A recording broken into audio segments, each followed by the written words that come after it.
నేనేమంటాను, నీకెందుకు అంత కొవ్వు? నీ అరవిందో దగ్గర నుంచి నువ్వు విశాఖపట్నంలో కబ్జాలు చేసిన భూముల దగ్గర నుంచి ఇంకా నువ్వు అట్టు మాట్లాడుతున్నావంటే వయసు ఎక్కువైపోయింది, ముసలోడి అయిపోయినావు, ఫ్యాట్ ఎక్కువైపోయింది. ఆ కొవ్వు ఎక్కువైపోయి మొన్న కూడా మళ్ళీ ఇంకో కేసులో ఏటుగా ఉండవు నువ్వు.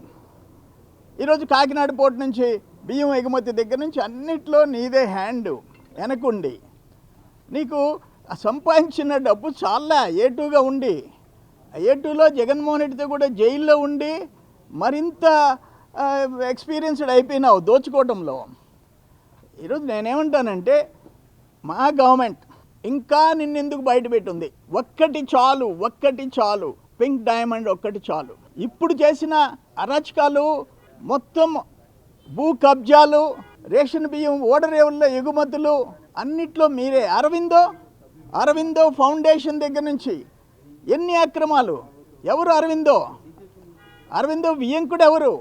ఇది నేనేమంటానంటే నేనైతే డైజెస్ట్ చేసుకోలేకుండా విజయసాయిరెడ్డి మాట్లాడే వాగుడు మేము డైజెస్ట్ చేసుకోలేకున్నాం.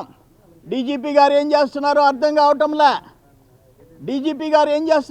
కావటంలే. ఇటువంటి వాళ్ళని సహించకూడదు అని చెప్తుండ. అంత కొవ్వెక్కి నువ్వు నీ బతుకంతా అవినీతి, దోపిడీ, అరాచకం. అటువంటి వాడు ఒక ముఖ్యమంత్రిని పట్టుకొని మర్యాద లేకుండా, గౌరవం లేకుండా, ఏ క్రూయల్ మైండెడ్ రోడ్డు మీద పోయే రోగ్స్ కూడా మాట్లాడరు.